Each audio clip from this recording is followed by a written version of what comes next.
Hi, I am Jimin and I am a grade 9 student who studies in Canada right now. I'm going to talk about how artificial intelligence benefits or ruins people in a different perspective. I also made a drawing to represent these issues and solutions, and I'm also going to talk about how my artwork interconnects with these themes. Let's go. The next thing I wanted to talk about was the AlphaGo, which is placed right there. An AlphaGo is a very well-known robot designed and made by Google. Its purpose is to try to come up with new strategies in a Chinese game called Go, just like the person would do if they were in a board game. We could see the benefits of these kinds of board game deep learning, so we can come up with a big picture with new strategies rather than going forward only. Another theme I wanted to mention in my artwork was algorithms. Ever since social media gained popularity significantly, algorithms have been developed to identify people's taste. With just a few posts, AIs could learn the interests of people and show many posts that are closely related to what people like. However, this could sometimes be a distraction when a person wants to change their interest. For example, a person might want to have study feeds on their social media, but the algorithm will only limit the posting feed for cat and dog photos, for example.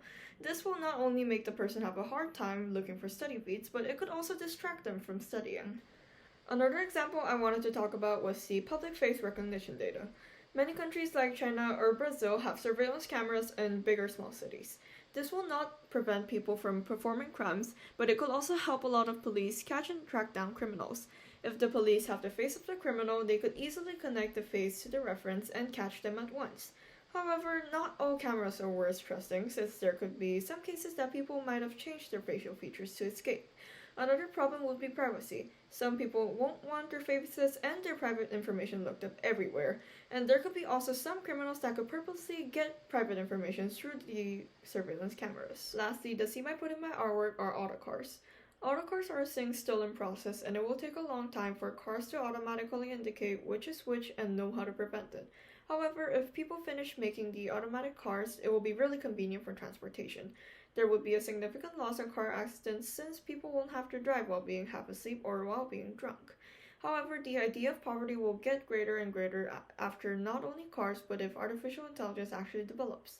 The gap between the rich and the poor will drastically change since there is a way the rich and the poor reply to a situation like this. For example, after COVID-19 happened, the rich countries immediately gave out vaccines to everyone, and most people in countries like America or Canada have already gotten their third doses.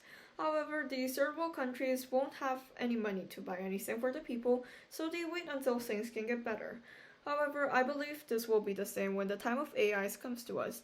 Countries with a lot of money will be able to advance further and further by buying AI and experimenting with them to create new kinds of technology. But third world countries won't have anything to do but wait until the time comes because they don't have the money to support that. Some issues in our world would either benefit us or replace solutions with even more severe problems. And in my artwork, I have explained the main ones only. There are so many things that need to get done to let everyone have a chance to advance further in the future. And we can start doing that by realizing the benefits and preventing the problems of each theme, like the ones I mentioned. That is all for my speech, and thank you so much for listening.